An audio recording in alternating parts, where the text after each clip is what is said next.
We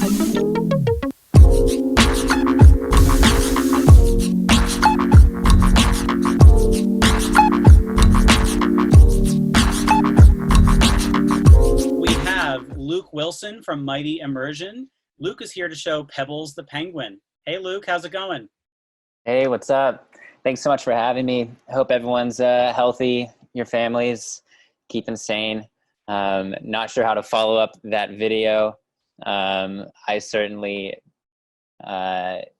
don't feel sane after watching it. No, it was really cool. All right, so let me just shake that off. Let me try and share my screen. I got a little presentation to talk about Mighty Immersion, what we're up to, share a bit about Pebbles the Penguin. So Mighty Immersion is a company I started about 3 years ago, and we develop virtual reality games for the pediatric healthcare environment. So we make games that make the hospital a little bit better for sick kids, and largely around reducing pain and fear in the hospital. So I'm going to talk a little bit today about, there's a lot of different ways that games can be used in healthcare, and we like to do them all, to be honest. But I'm going to talk a little bit today about procedural support and distraction games. So just briefly, high level, what's the problem that's being faced in healthcare? And this particular use case is, healthcare experiences, particularly for kids, are surrounded by a lot of pain and fear. It's just never, no one loves going to the doctor. And there's a lot of negative externalities of this, whether it's low compliance, overuse of drugs, costly delays, and, traumatic healthcare experiences, particularly in pediatrics, it's a concern to have traumatic healthcare experiences because then you grow distrust in the healthcare system, and you're not likely to re-engage in preventative care and, not be as healthy in the long term because of those traumatic experiences that you face as a child. So our goal is to use immersive technologies as a way to truly transform the healthcare experience. And it is really quite amazing the way that technology can empower patients to better engage with their treatments and generally better cope with pain and anxiety without drugs. And so let's see, some of the kind of science behind distraction specifically is a lot of the pain and the fear that we feel is self-amplified by the fact that we're focusing on it. And, you might experience this in your everyday life. If you might, one night at dinner, notice you have a bruise on your arm and say like, oh, I don't even know how I got that. That's strange. But if I sit next to you with a hammer in my hand and say, I'm going to give you a bruise in the next 5 minutes, that whole experience is very different. It's, one is of like, event of torture, and another is just a cost of daily living. And it's kind of the same way with just distraction inside the hospital as well. We can, rather than saying, I'm going to poke you with this needle sometime soon for the shot, we can have you distracted inside of a game, and you'll know this needle's coming, but you're so engaged in the positive things that are happening inside of virtual reality. So much less focus is happening on the potential fear and the potential pain, that we're going to greatly reduce fear, pain, and just also improve the experience overall. So attention is a limited resource. And if we can pull as much attention away from the negative things in the healthcare system to some positive things, we're going to have better outcomes. And VR is a particularly great tool for distraction because you're entirely immersed in a different world. So it's a complete visual block, on a horse, and the worlds are extremely, immersive because of virtual reality. So I'll give you a little demo. I'll show a quick video of what our game Pebbles the Penguin looks like, and then a use case as well. I'm keeping it kind of low volume here. So in this game, patient puts on and they're controlling a penguin. I'll skip through some of the exposition because I'm doing that here. You're controlling a penguin with your head. So it's simply left and right steering. And if you want to jump, you kind of toss your head up, and you're just trying to collect as many pebbles as possible. Lots of power-ups. As you get more points, you'll unlock fun power-ups. And just lots of little things to kind of interact with in the world. So something to constantly keep you engaged. and I'll go into a little bit of the design constraints that we think about when we're building games for this. But you'll see it's chill. We're just trying to keep you engaged, and we also can't make it too hard, for people who aren't necessarily game players. These are young kids. We go as young as 6 years old, and we also want it to be interesting to 18-year-olds. Naturally, that's a serious challenge within itself, but these games are fun, and this is just kind of one example of one of the games we have. I'll show you now what a patient looks like when they're using it in the hospital. If I can just...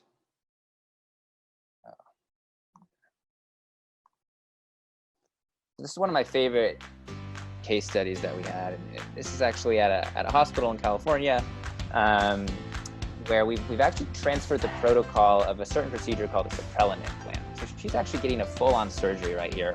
Well, a small one, but the natural protocol for this, she's getting a small incision, a small implant, and then some sutures. Normally, what would be done is this patient would have to go through general anesthesia, which means 24 hours before this procedure, she wouldn't be able to eat. She'd then go through a full-on chemical cocktail and be put under. And finally, she would wake up after this small little surgery, feeling groggy, feeling pretty terribly, and with the surgery being over. And just the process of getting put under as a young patient is scary. You're either doing an IV, which is a needle poke, or you're doing mask induction, which involves a lot of people around you kind of forcing you to breathe in this gas that smells awful. So it's safe to say that this experience for her, kind of in and out, put on a VR headset, and have the surgery done, is a lot better than the alternative. And we actually now at that hospital, we have patients, the vast majority, about over 90% of the patients who need this procedure done are doing it with VR. So this is pretty cool. I mean, this is really what got us so excited about virtual reality in healthcare, and why we have continued to do it. Pebbles the Penguin was actually the first game we made about 3 years ago. And the use cases are for distraction and procedural support are vast. It's vascular access, anything that involves getting access to your blood, like needle pokes. The wound care and dressing changes was one of our first really big use cases. You can imagine like burn victims who need to have their wounds cared for on a daily basis, or multiple times a day. That is an extremely painful process. And we're just looking for ways to non-pharmacologically treat pain and anxiety and help these patients get through these really hard experiences.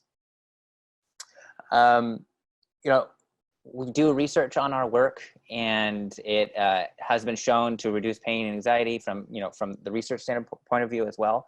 What's interesting about this research and distraction generally is that we've been studying distraction as a tool in healthcare for a very long time. VR was actually used in healthcare about 20 or 30 years ago. I guess 20 years ago. And the use of distraction is kind of well shown, and now it's a matter of making it clinically viable. How can we have these VR headsets go from patient to patient, be infection control compliant? How do we make it easy to use? Because there's so many other things going on in the hospital. VR is not necessarily the nurses or doctors' top of mind priority. So there's a lot of things that go into the game design that we have to think about when making our hardware and software really usable in the hospital. So some things we make for our games is quick entry, which means we want to be able to put a VR headset on a patient and have them instantly playing a game. So we don't want menus. We don't want to have to teach a patient how to use a controller or gaze-based navigation. So we might have some element of choice. You might look at a penguin to choose your character. But if you don't choose in 20 seconds, it's just going to start anyways. We make our games endless because you never know how long a procedure is going to last. So if a complication happens or you need it to last another 5 minutes longer, we don't want your game to end right as our procedure is still going, or right as you're getting poked with a needle or something like that. So we try to design our games to kind of keep you entertained for about 5 to 10 minutes. And that's a huge challenge. Like, how do we make a game fun and entertaining while also being endless, and there's actually real, very few consequences to, not playing the game. We make our games reorientable. So if you're familiar with VR, you know, playing a game like this patient in this photo is very different than sitting up, and you have to make sure that your game can be played in all these different orientations. And finally, we want to make sure that the game can be played no matter what situation you're in, whether it's hands-free. You know, if you're getting a procedure done on your arm, you might want to not have to use your arm to control the game and just use your head. If you're doing an ears, nose, and throat type of procedure, like a nasal endoscopy or something, you're going to want to have the game controlled with just hands and have a patient not move their head at all. So these are all these different constraints, and kind of we've developed our own design guidelines for these types of games, and we make sure that we're checking all these boxes because we want to make sure that our games are as usable as possible. You know, it's not just a vaccination experience. It's a game that can be used throughout a large variety of use cases and procedures. And one final cool thing that we do is this thing called cognitive load modulation. And the idea there is that if our goal is to engage patients and keep them focused on the thing that's happening in the game, not what's happening outside. But sometimes you can hear stuff that's happening, or a nurse is kind of cleaning your wound site. Now you're starting to think about this.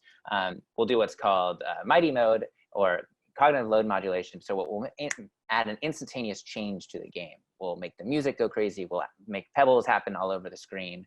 You know, colors will change, and that's just kind of an interesting mechanism for pulling attention back to the game and away from whatever's happening outside.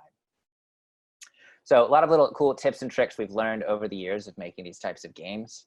And we've got a lot of them these days. And we range to relaxation and meditation as well. There's a lot of those use cases. And physical therapy is something that we've been doing a lot more of these days. So that roller game earlier today was really exciting to see, because I was immediately thinking about all the ways that our patients could be using that in physical therapy. So yeah, this is kind of the end. I'm really excited about using games in healthcare.